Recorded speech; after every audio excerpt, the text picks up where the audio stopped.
Hello everyone, and thank you for attending today's webinar, Trials, Tribulations and Best Practices of Implementing and Onboarding RPA and IA, sponsored by WM Promus and Automation Anywhere. Before we begin, I want to cover a few housekeeping items. On the left side of your screen is the Q&A. If you have any questions during the webcast, you can type your question into the Q&A box and submit them to our speakers. All questions will be saved, so if we don't get to answer you, we may follow up via email. At the bottom of your audience console are multiple application widgets you can use. If you have any technical difficulties, please click on the yellow Help widget. Here you can find answers to common questions. A copy of today's slide deck is available for download in the blue Resource List widget. Towards the end of today's presentation, please complete the survey on your screen. It will only take 1 minute to complete, and your feedback is extremely helpful. An on-demand version of the webcast will be available about 1 day after the event and can be accessed using the same audience link that was sent to you earlier today. Our speakers today are Eileen Omani, General Manager at WM Promus, and Mindaugas Mažeras, Chief Architect at WM Promus. WM Promus is a software services provider delivering innovative technology to businesses to improve productivity and efficiency. Eileen is based in London, and having worked within the IT service industry for over 25 years, the vision at WM Promus aligns with Eileen's own. The transformation through technology is a must, and better quality lives are available to all by embracing technological advances. Mindaugas has worked in the IT industry for over 15 years, transforming businesses for clients through various IT enterprise and artificial intelligence solutions. His current focus is SaaS, RPA, and cloud technologies. And with that, I'd like to hand over to Eileen to start today's webinar. Thanks, Eileen. Thanks for the intro, Susie. It's really nice to have everybody here today. And as Susie said, we're talking about some of the trials and tribulations of implementing RPA. And thanks also, Susie, for introducing my colleague Mindaugas, who's our Chief Architect here at Promus. So I am going to start a little bit telling you about Promus, who we are and how we've arrived where we have. So we started out over 10 years ago in the IT asset management space, and we provided consultancy and solutions that enabled organizations to know, what IT assets they own, what they're worth, the state of their software license compliance and so on. Also things like whether or not there were issues with those assets or devices operationally, and importantly, how that might impact their business services, and how to report on that. So basically ITSM, ITOM, configuration management, and so on. Now, increasingly, we and our clients became interested in automating much of this work, and of course, moving many solutions to the cloud. So we expanded our services, delivering cloud and DevOps tools, technologies, and services. The thing is, with automation essentially driving business efficiencies, it's not just something IT people care about. So we started being introduced to the non-IT parts of our clients' businesses. So, HR departments, legal departments, finance departments, and so on. These departments also wanted to know, what can we do for them? What can we do for them in terms of automation? And that's essentially how we've ended up in the RPA space, knowing that it actually is a suitable technology for much of what our clients want us to deliver.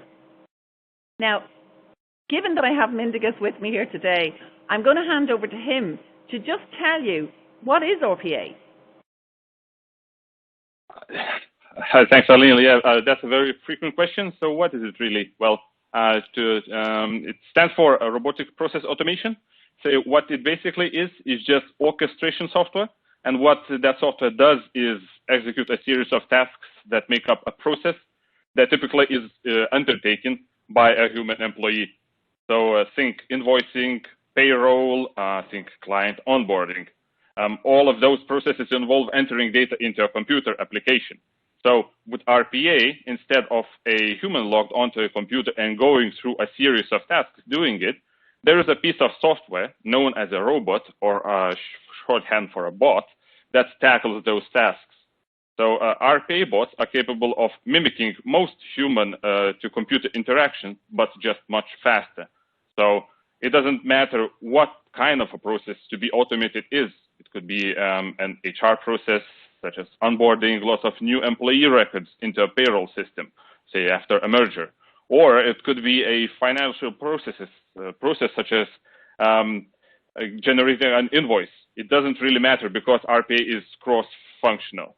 So also, it doesn't matter what the computer application being used for the process is. You can build a bot to work with Sage, SAP, FreshBooks, whatever it is that you use as your accounting software. Additionally, the bot can not only automate a user interface, such as a website or an application, but it can also read mailboxes, open and write files, or programmatically, shorthand API, access applications with no interface at all. So just think of an RPA bot as a coworker that is programmed to take on certain transactions. So the types of things that it can do are very similar to the types of things that a human can do on a computer. Now, it can read and it can click, it can type, enter information, bring information from one program or application or website to another. The difference is that the bot does it better and faster. And I suppose, Mindaugas, that's one of the things is, what do we mean by better? When people talk about bots being better than humans, I mean, what we know anyway from the projects we've done is, for starters, bots process data far, far more quickly than a human ever possibly could, which is something you've mentioned. And of course, the added advantage is a bot can work or run 24/7, 24 hours a day, 365 days a year. They don't need breaks, they don't need holidays, they don't take sick leave. And on top of that, when they're working, they're accurate. Bots don't make mistakes typing data.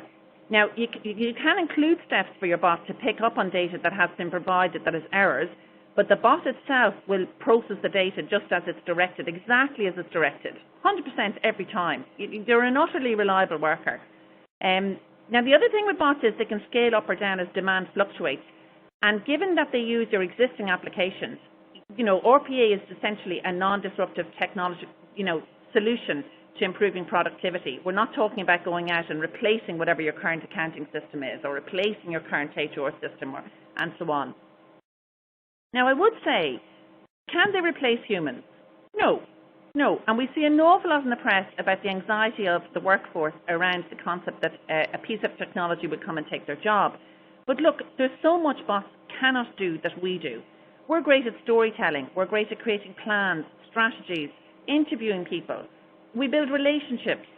Bots can't compete with us when it comes to creativity, ingenuity, intervention, that sort of thing. Now, I shouldn't say the word compete, because that's actually not what it's about. It's about playing to our strengths. Let the bots do the repetitive, mundane stuff, and that frees us up from the drudge.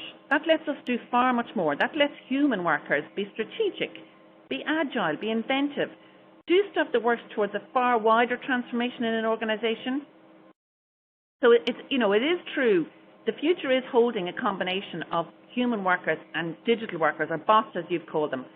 The bots will handle the processes like, the service ticketing, document processing, filling out customer forms and applications and so on, contact center operations, order processing, all that type of thing, reporting, data validation checks. But it's the humans that will seize and size up opportunities, planning, driving improvements and so on.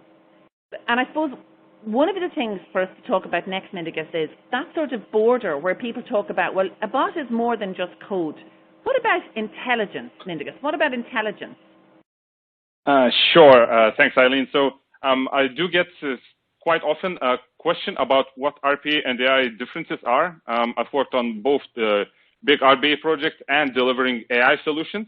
And we can make a quick distinction what these are. And then, like I said, I quite often get them mixed up.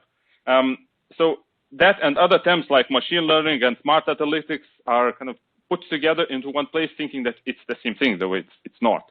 So RPA, for example, in itself isn't capable of intelligent thought.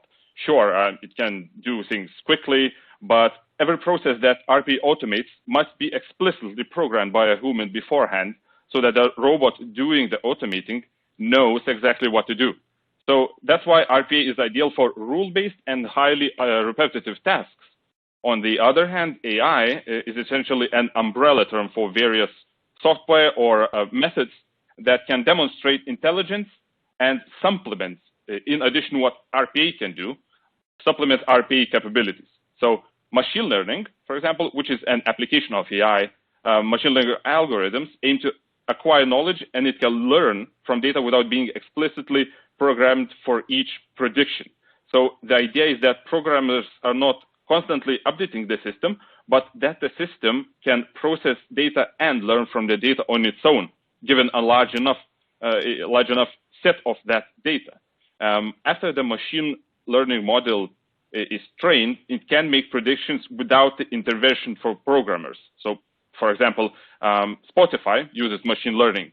So in Spotify's machine learning algorithms, they use your data. In a specific case, the songs that you listen to in your playlist of music, then it looks at these songs and it thinks that what are the other music that are similar and based on your previous listening habits, what it can recommend to you. That's called a recommendation task or a recommender. So what we have now is RPA plus AI, which is intelligent automation. So, and it is important to mention that machine learning can not only work on structured data, such as website content, Excel files, audio, but also unstructured data, such as documents, emails, chat data, chat logs, video, audio. So, and given the above capabilities that I've listed, the applications of AI are very broad. So, sentiment analysis in emails or documents, for example, triaging emails in a mailbox saying, well, if there's a email containing content that has a very low sentiment within it, perhaps it's a customer complaint being sent into a mailbox, and the managers may want to check it out. So therefore, an email can be forwarded, automated to be forwarded to a manager, and then they can act then further on the email. One other capability is data obfuscation to hide sensitive information. So robots with AI capabilities can recognize what is the sensitive data in specific documents or emails. There's categorization data of emails, for example, in a mailbox. Whether the contents match a certain category, then it can move the email to a different folder, for example, for triaging. Image analysis, so recognizing inappropriate content, or in the content, it can specify what kind of category the content falls into. For example, if screenshots being sent, and the recommendations capabilities as well, like I've outlined with Spotify. So there are two ways to make use of AI. So one, of course, way is to use one of the major cloud providers because they have a managed service that provides AI capabilities with programmatic access to those capabilities, or you can develop your own AI solution where you make use of your internal data science team and own the data for your own very specific needs. So in today's large enterprises, unstructured information represents a percentage of all business data.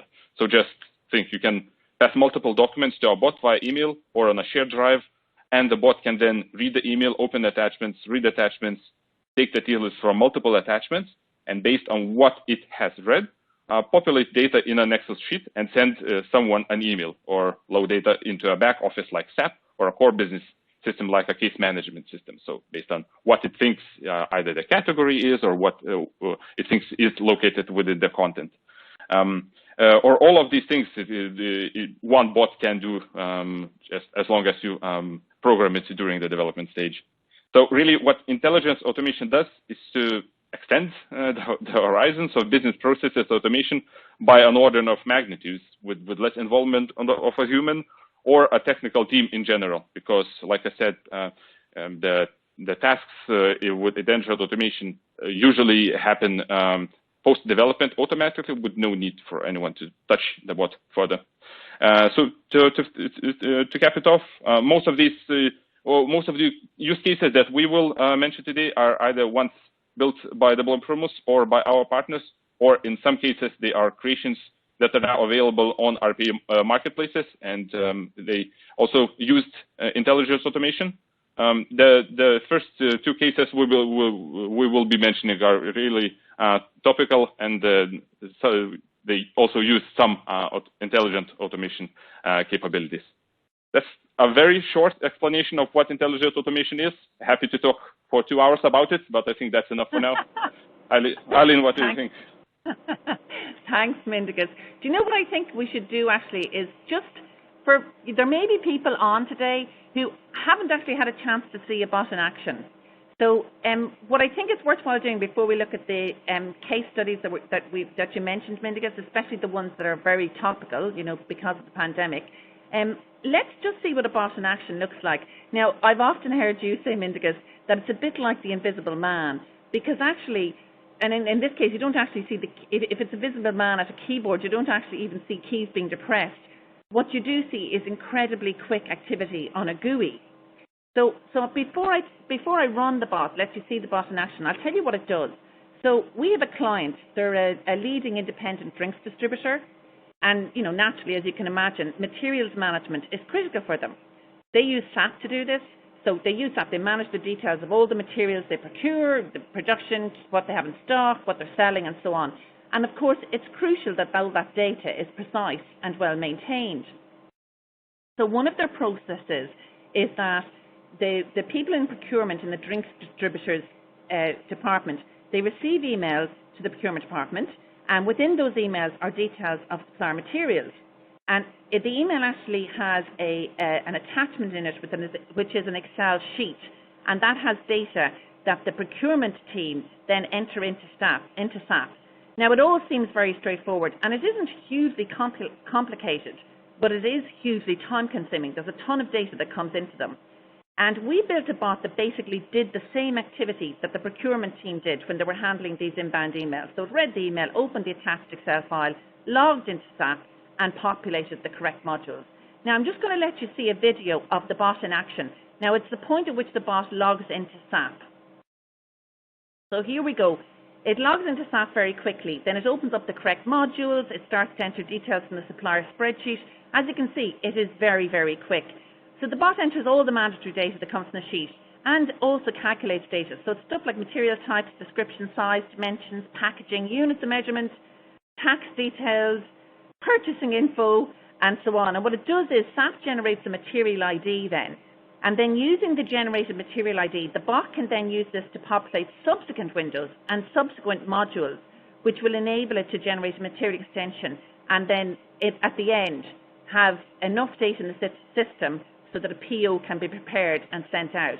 So one of the last steps that the bot takes is, when it's finished compiling and entering all the data, it then sends an email to the procurement manager to say, I've done my job, and the PO can be sent out. Very much the same as someone working in the procurement department would have done. But as you can see from that, there is no way a human could have handled the data with the same pace. It just couldn't have been done. On top of which, this particular client of ours was inundated with business over the course of COVID, and it was a lifesaver for our client because their sales did shoot through the roof during the lockdown periods. Now, despite many other organisations having burnt their fingers on, well, RPA is a very hot technology, really, if companies are prepared when they head towards their automation projects and they're aware of the possible challenges, they really can reap great rewards. This is a growing area. RPA is not going away. The global RPA market has been increasing in value year on year, and the forecasts are that the market will hit almost 14 billion by 28. And so we're talking really about a capital growth rate of almost 33% from 2020. So what's driving that? Well, one is the increasing intelligence that RPA is capable of. So what Mindigus was talking about, basically the fact that we're not talking about structured data anymore, the fact that it can do some sentiment analysis and so on. And also that the main players, the big vendors like Automation Anywhere, UiPath, Blue Prism, the big players like Automation Anywhere is someone we've done a lot of work with. They're now offering cloud-based solutions. So they're really tuned into how people expect to have their technology delivered. So there's nothing like success that can be built upon. And what we have seen is the banking, finance, insurance sector have lots of RPA success stories. But it's not just them driving this. We're also interestingly seeing a growing growth market around medical. So it's really about the amount of processing of data that goes on in the medical sector and freeing up the people in that sector to do more jobs that really do require human intelligence and let the bots tackle the admin tasks. So, I've talked now about adoption and growth, and there's really, if you're not considering RPA, it is time to do so. But what I do want to talk about is the challenges. So no one wants a failed RPA project. That's a given. But if we look at recent stats, there's lots of them. And certainly PwC study recently said that RPA proof of concept pilot projects are frequently taking 4 to 6 months instead of an expected 4 to 6 weeks. Now, we have experience of RPA projects where we were helicoptered in to try and rescue failing projects. We've had projects where we've started from the ground up ourselves. So we're well aware of the challenges that you might face, and that's really what I want to talk about now. Let's go with the first one, organisation and culture.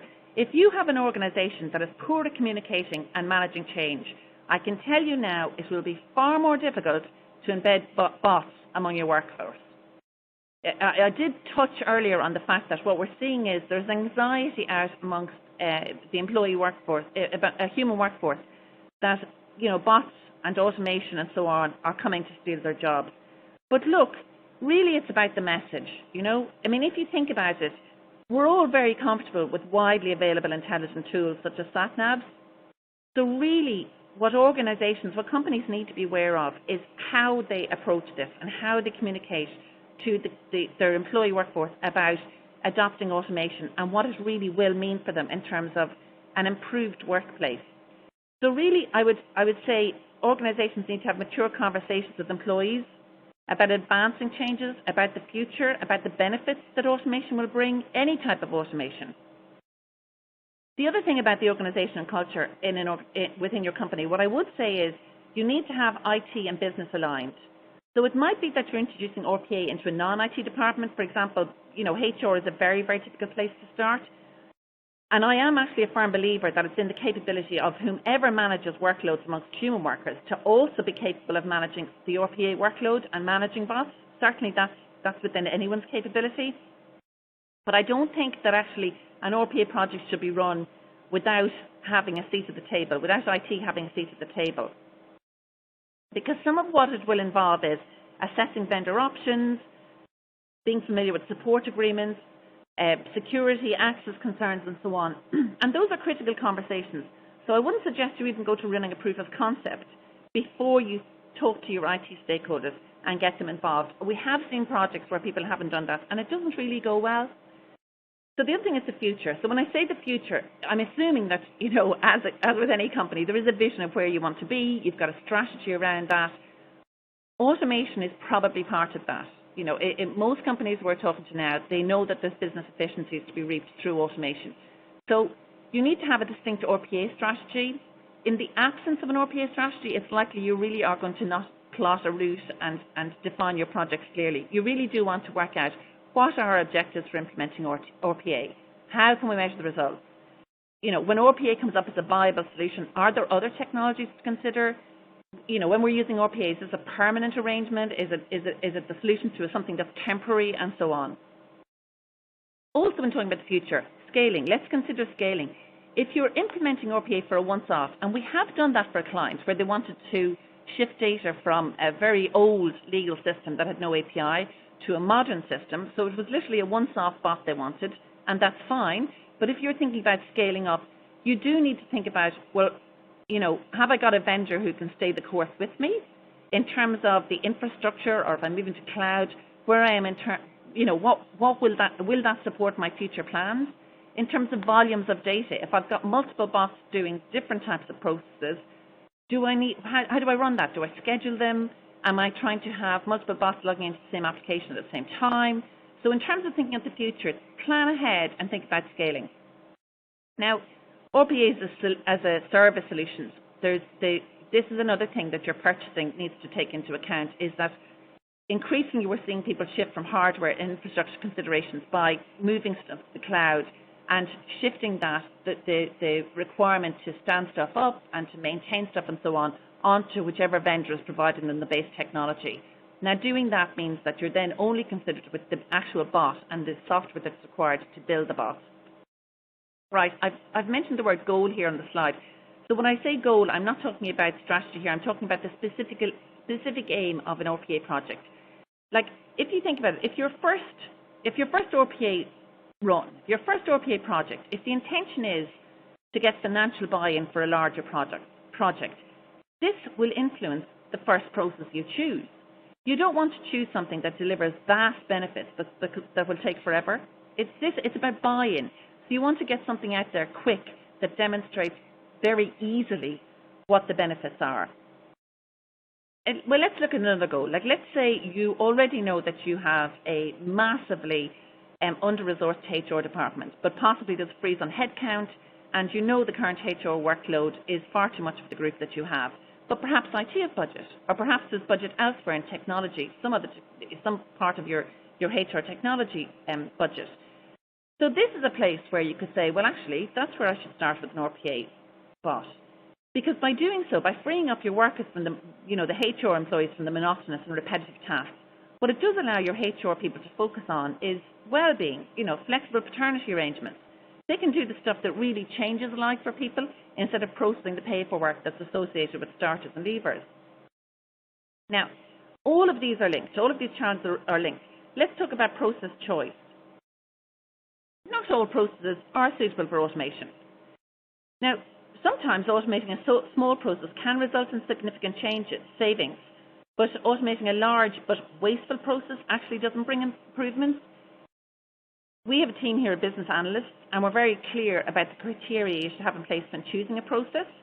And for starters, something you don't want to do is a process that changes frequently. That's not a good candidate. Likewise, if a process requires high-level cognitive tasks, it's not suitable. So this type of discovery is something we do with clients all the time. And in fact, back to what Mingus was talking about earlier, we do have IA tools that help us with that discovery process. Another thing I'd mention about process choice is, it's really common that we look at a process, our business analysts spend time with the people who currently do those processes, and they can nail down the inefficiencies.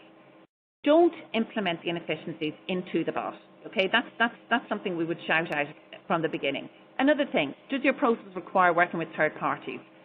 It may be that your process requires external stakeholders to provide you with input data to your process.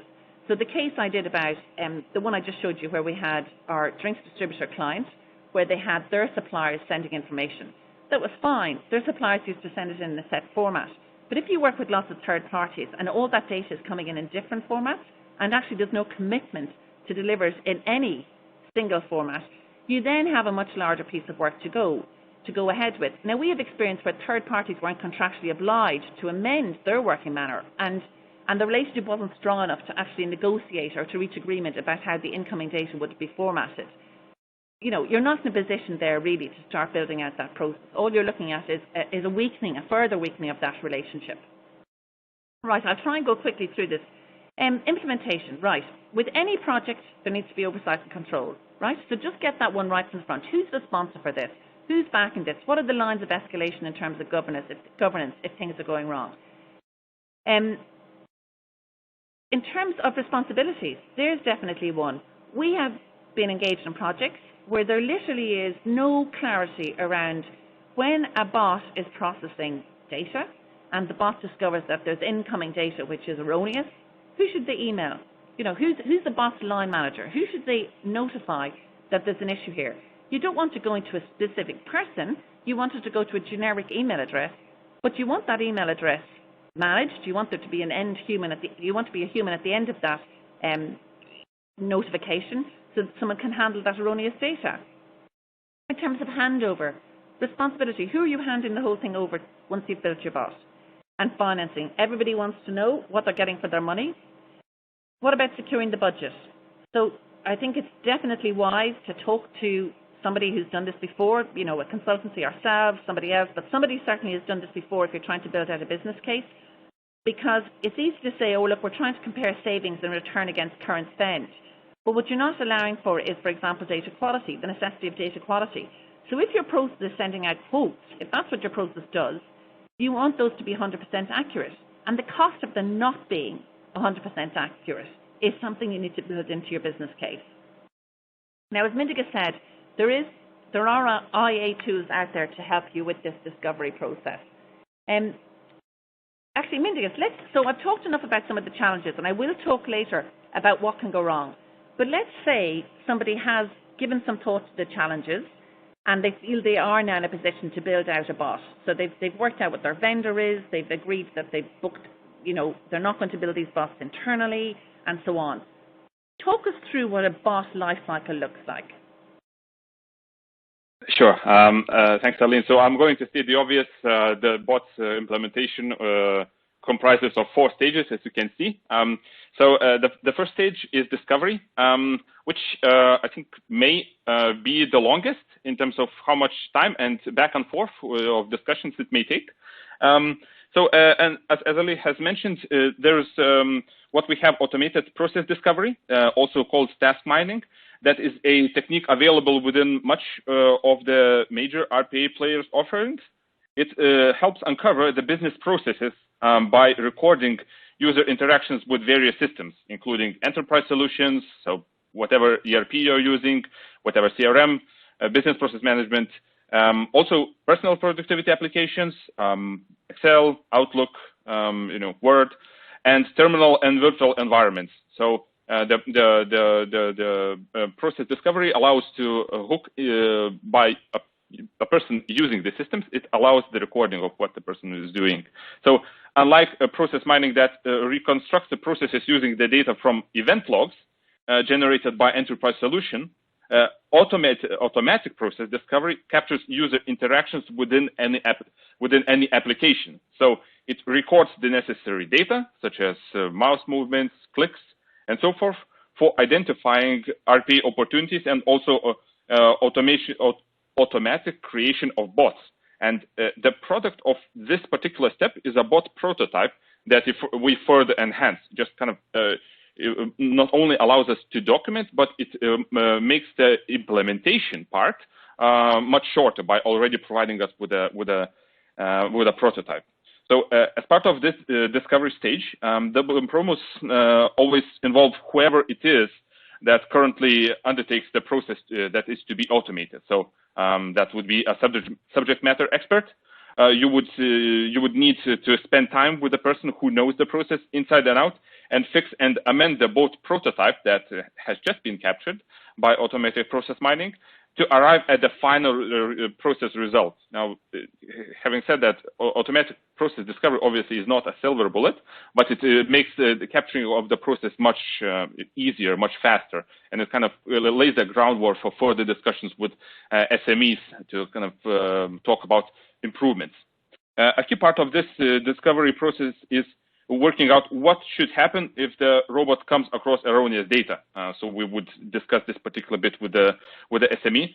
Who does the bot notify, for example, so that they can allow follow-up on the exception that has just occurred? What would the rules be for that?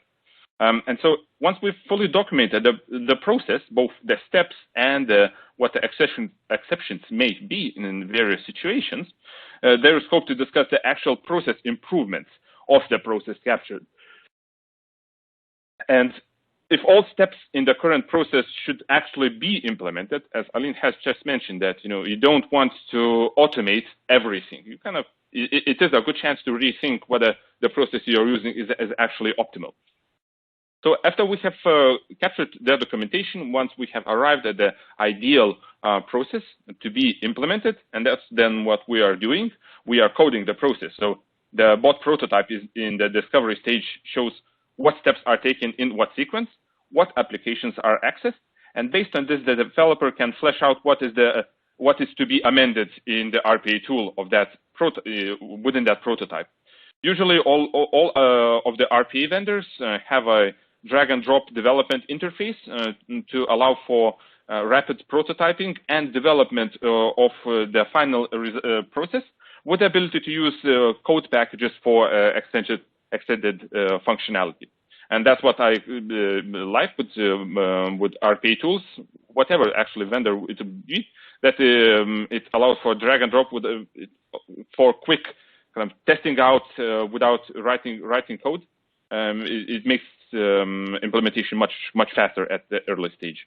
The third, obviously very important part is testing. So Typically, we test against data that has been used in past transactions manually, as it gives us a chance to pick up any of the anomalies. So we would say, well, if a person using the same data succeeds in going end-to-end in the process and the bot fails, what is the failure, why, and what is the exception, and then we can work around that. We also walk through the developed bot with the SME to clarify each of the process parts that are to be handled with exceptions, and walk through each activity, which would be kind of a sign-off from them saying, yeah, that's the exact process that we have developed, and I'm happy that it will do the same that I'm usually doing. For example, what happens if the bot loses access to an application midway through, or the browser crashes? We test those use cases as well, and we make sure that these unusual, let's say, cases are handled. So what do we want the automation to do in that case? All of this needs to be included in the test phase, and after we've fleshed those out, we would move into the deployment phase, which is the fourth phase. Usually, as everywhere, as a standard, we develop in the development environment, test in the test environment, or if the project is very quick, we develop in dev and move to production. It would usually be like moving a code package into production, and we choose what kind of, based on what bot we're developing, what mode we will be running the bot in production, whether it is in attended mode, with some user inputs that might be required. For example, maybe sensitive credentials that might be entered, or something that may be requires users very specific knowledge that cannot be coded in, such as understanding of who maybe to contact and input contact details. Or it could be in unattended mode. For example, it could be a bot could be scheduled to run every day at 6 p.m., for example, and then send out a notification about the process having finished. So the deployment of the robot really depends on what the process is. Usually for large data processing, the mode would be unattended, and whoever is responsible for receiving the reports about data being processed would get the reports. And within those reports, if there's a lot of rows, for example, processing, we would include the errors, if there are any, to act upon further. So talking about errors and failures, Aline, do you want to talk about that too? What could go wrong? What could go wrong? That's my thought. It seems so simple when you describe it, but we both know actually through our experience that, you know, it does go wrong. We've both experienced stuff going wrong. And let me talk a little bit about that. So what we've seen is, clients who don't adopt a rigorous approach. They're very keen to create a bot to run a process, but they've not really worked out what the actual process is. And, of course, we've also seen the one where we've been introduced to someone who will tell us what the process is, and they're supposedly the expert, and they're going to walk us through the process, but actually they're not really the expert. In fact, it turns out they're someone who's a senior person, and they manage the person who does the process, but they themselves, they don't really know what to do when they come across erroneous data and so on. So it really is worthwhile speaking to the process subject matter expert, the person who does the doing. I mean, the other thing we've seen happen, Mindigus, isn't it, is where, people don't document. There's no documentation. You have to document the process you're trying to automate. If you've optimized the process and therefore what you're documenting is slightly different from how it is currently being done, make sure you note that down as well. Get your screenshots in there. The details really matter. Now, the other thing, Mindigus, we've seen is cases where the inefficiencies just get dropped into the process. And you're building the bot, it takes longer to build, it takes longer to test, and it's got all the inefficiencies built in. Just don't do that, people. What about implementation? Right, we've all made mistakes and not included prerequisites at some time. We've all done it. But actually, watching projects where whatever you need to do to actually do the implementation isn't requested up front, it's hard, because there's usually a period then where the implementer's hands are tied. There's nothing they can progress with, and that's very dispiriting. So whatever the RPA technology requires, get that prerequisite list out as soon as possible. So, for example, if your RPA technology is to be on-premise, provide a list of all the prerequisites up front, and then that way you can get the installation done in parallel with the discovery work around the process. We are nailing down the process details, And as you clarify the process details, you can have your installation done at the same time. Now, again, another thing that goes wrong is the process details. You need to have a list of who gets notified stuff. That's included in the process. What general email address should an email go out to? And so often with projects, not just RPA projects, we've seen delays caused by no one considering that access to an application doesn't happen in a day. So if your bot, and your bot will need access to an application, you need to request that access in a timely manner, whatever is the normal time within an organization to request access to an application. That's why it's so important having all the stakeholders, and IT are one, involved up front. Now, I talked about suitable processes earlier on, and that's one where we've all seen projects fail. Somebody realises partway through, actually, this isn't a suitable process, and then there's a sort about, do we plough on, or do we actually revisit this? So I've seen projects where people stick to the wrong process. They know it's wrong, but they're sticking at it, ploughing on ahead. And all they do is damage any chance of expanding RPA throughout the business. Don't go there. Just don't. So, I would say this, if experience makes a difference. If you've had your fingers burnt and you've got lots of RPA projects under your belt, you do kind of know what works and you know what technology does matter.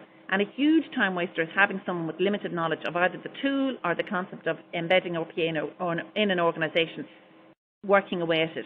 One key thing is seeing people try to recreate features that are already actually built in and widely available in the market-leading technologies. Now, having said that, I do love the concept of the citizen developer, and certainly RPA, doesn't require deep coding skills. But if this is a proof of concept to get buy-in, don't be putting someone who has more enthusiasm than skills to the task. So, right, in terms of lifecycle, obviously planning ahead is key. We know it seems obvious, but a common mistake seems to be not requesting real test data until you're almost finished the development. And then, lo and behold, the test data you receive is actually riddled with exceptions that no one had led you to believe would ever occur. So do get those SMEs involved in the beginning, and do get your hands on real data, because you will see, you will see the exceptions that are coming down the road in plenty of time to develop code to allow for them. So like I said, plan ahead. We did actually have one client who said there was a person assigned to manage the bot's activities. There would be people who'd be emailed the errors, there was people who would be in charge of the bot when we handed over at production and so on. And we actually got to the end of the project and that wasn't in place. So a handover was very difficult to do. So, we flagged here some of the stuff that goes wrong. But let's talk, and actually I'm going to really quickly take you through. Mindigus, can I talk through these successful use cases? Because let's talk about the good stuff. So I'm just going to quickly mention here that one of the great projects that Automation Anywhere did was during the pandemic. So it was a major South American bank. Now, under normal circumstances, late payments on loans trigger a negative impact on a customer's credit rating, as you'd have with any bank. So as a response to COVID-19, the bank said, look, we're going to have a new loan process that would help manage late payments and ensuring that late payments wouldn't send credit notices out to credit rating agencies. Now, the real issue was how they were going to implement this new process, because the bank worked out that manually updating loan records at 3 minutes each, it was going to take 100 people 2 years to do it. It just wasn't going to happen, and it was going to cost millions. So there was no way they could manage this. But the solution was to develop a bot to do this for them. Now, that year, in March 16, the bank announced their interest-free refinancing of credit lines. Now, by the 25th of March, they already had started deployment of the bot. So it was incredibly fast. And they were well underway of all the processing that was required to meet their deadlines. Now, it was amazing. There was multiple people working on it. Automation Anywhere is amazing technology. The development, the testing, the whole thing. The testing was actually done within 4 days. But the real outcome, the business outcome was there was zero bank disruption. There was millions saved in labour costs. And obviously, customer satisfaction rates were very high. So, fantastic story there. There's another success story here. This now again, during the pandemic, this was an airline who was hit with a sudden surge in cancellations because of the COVID-19 outbreak. The employees actually couldn't handle the increased demand, and that was affecting customer experience. It was negatively affecting the brand reputation, on top of which they were getting triggered fines for non-compliance. There was obviously the issue about cash outflow, so the airline came up with the idea of having an e-voucher. So you'd have an electronic voucher refund option added to where you would want to do a cancellation of your trip. So how were they going to manage this? Again, a bot. So the RPA solution, what it did was automatically extract ticket information from customer emails. Then it opened booking and refund applications, validated the passenger name record, the customer's itinerary, the airline reward scheme, the coupon status, and so on. And at the end, it issued an e-voucher to the customer. All of this was done without adding to the employee headcount. Amazingly, the airline was able to process 4,000 requests daily instead of 500, which was what they were doing manually, and they didn't need any additional employee help to do those 4,000. There was a 700% increase in processing customer requests. 4,000 requests processed daily. And what it meant as well was improved cash flow, with the ease with which a customer could get themselves an e-voucher. And actually the processing of those e-vouchers dropped from 20 minutes to less than 3. Now, because we're talking on this webinar about trials and tribulations, and I've mentioned the challenges, I've mentioned where projects can go wrong, it wouldn't be fair not to talk about the failure. So here's one that Promus got drafted in to fix. Now, it did end up successfully, but let me describe where it went wrong initially. So this was a UK-based NHS trust, their HR department. So a typical one is where you have, there's quite a high turnover of staff, you have a lot of new staff joining, you have staff leaving, and the process with that means you have an admin department, a HR department spending countless hours on the administration of managing those starters and leavers. So what the bots had to do was extract information from Excel sheets and other sources, and then they would create new records in the HR system for starters, or they'd update old records for leavers, existing records for leavers. Now that all sounds simple, but it didn't actually go very well. And why? Well, it was the classic stuff that we've spoken about here today. One was the process wasn't bottomed down. You know, there wasn't clarity about what the actual process was. And in fact, worse still, the process changed midway through the development of the bot. On top of which, when the client had chosen the original service provider, it had been very poorly documented, and the chosen technology actually didn't suit them in terms of accessing the application. What else? There wasn't test environments, there wasn't test data. The SMEs really knew stuff, but they weren't engaged early enough. Now, all that aside, the project was rescued. We did have a very happy client at the end, but we learned a lot along the way. There was a lot of lessons learned along the way. And so what I would say is, take time today to download the resources that we have in this webinar and reflect before you dive into that RPA project on what the challenges are and what can go wrong. Now, once you've done that, and you have decided you're ploughing on with an RPA project, what next? Where are we at? Okay, so get chatting to somebody with some expertise about a suitable vendor. Get chatting to someone with expertise about what process you should choose to do this. There's obvious things about choosing a process. One is, what's the goal? What's the intention? Is it a POC? Is it to garner business efficiencies really quickly, and so on? When you're identifying your process, is it rule-based? Are you using unstructured or structured data? Is the application stable? You know, is the incoming and outgoing data riddled with exceptions, or is there fairly much standard data coming in? And also, what's the level of accuracy required? And all of these questions you raise, and actually it's something our team of business analysts do, working with clients when they're trying to ascertain which is the best process to begin the RPA project with. In terms of vendor and platform, there's tons of innovation going on in the RPA market. The big names are AA, as I mentioned today, Automation Anywhere, and there's others out there, UiPath, Blue Prism, Edgeverb, and so on. But it's actually only a few years old, really, so we can expect to see a lot more players entering the market. And as we see in emerging technology, there's just tons of innovation going on. There is a market and a solution set that's really only been on the market for a few years now. So, you know, it is worthwhile reaching out to people, you know, consultancies like ourselves, to say, how do I make that assessment? You know, what's the payment model for what my technology provider is providing me? How can I scale? What are the support options here? You know, and so on. So lastly, seeking advice. It is worthwhile seeking advice with someone with experience. A lot of what we see where stuff fails is just due to lack of experience. Now, we're vendor agnostic, but we do have a clear understanding of what the various offerings are and what might best suit individual needs. There's obvious considerations around support offerings, maintenance, and so on, knowing what's in the vendor marketplace, what training is an offer, because you may decide to start delivering bots in-house and so on. Now, the bot I showed you today and the successful use cases were for Automation Anywhere, but it's not just about choosing the vendor. That's really not what it's about. It's about choosing someone with experience to partner you with this. Now, I think Mindigus and I have talked enough, for the moment. But I'm going to hand back to Susie, because Susie, I believe we've got some questions coming in, and we're going to try and get through those in the next 10 minutes or so. Yes, great. Thank you, Eileen and Mindigus. Yeah, we have some questions from our audience. The first is for people who have already got some RPA bots in place, what is the difficulty of moving to a new vendor? Okay, I can pick up this one. So first of all, before just answering, there's already some points that make the process much easier, because as part of the earlier the delivery process, the process would have been documented already. And since there has been like development already done on that bot on the other vendor's environment, it will make things much easier for the new vendor to pick up. So they would look at the documented process, also at the developed bots, and then they can only kind of mostly technical parts that need to be done. Though having said that, the difficulty would be that you would need to translate that functionality still into the new vendor's environment. Again, there are obviously provisioning of the servers, installations, those kind of things. But it would mostly be technical, because the process is still, if it is still the same, it will be the same.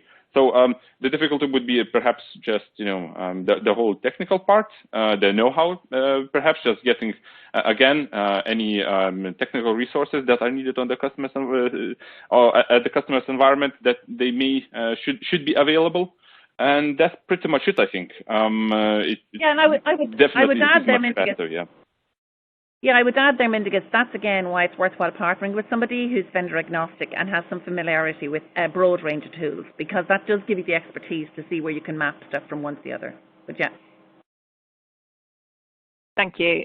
So if I don't know what process is best to automate, will you help me evaluate those options? Absolutely, yes. So that is one of the things that we do. Absolutely, Susie. So and I'm an advocate for not jumping in feet first. I do think pausing and working out what your first process should be is a very, very worthy phase of a project, and something that requires investment in terms of resources, because getting to the nub of what your goal is of doing your first process is key to choosing the process. Also having an understanding of what's automatable, basically what is suitable for RPA, such as, applications not changing, a fixed process, knowing that your technology and process structured and unstructured data and so on. Yep, that's something we do help people with. Don't jump in feet first, folks. And what does my company need to consider in terms of scalability? And what could those challenges be?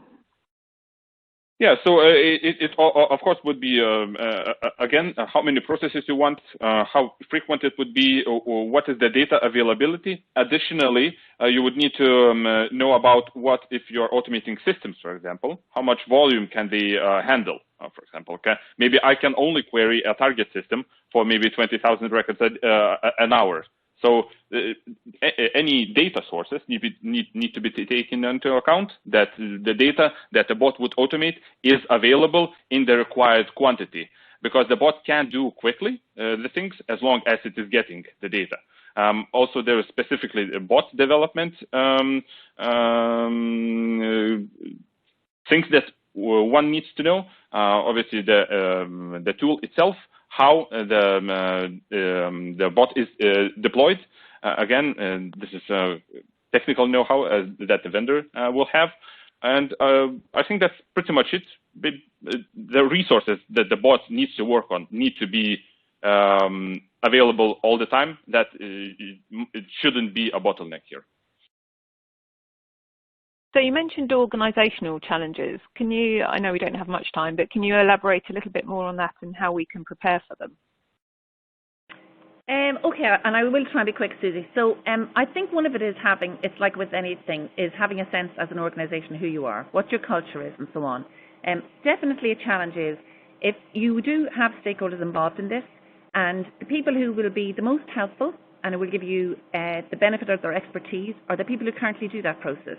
And if they feel that their job is under threat, you will not have the same success embedding RPA as you will if you can clearly explain. And I absolutely believe that RPA bots are not about endangering people's jobs, but actually allowing people to do far more satisfying work and far more worthwhile work.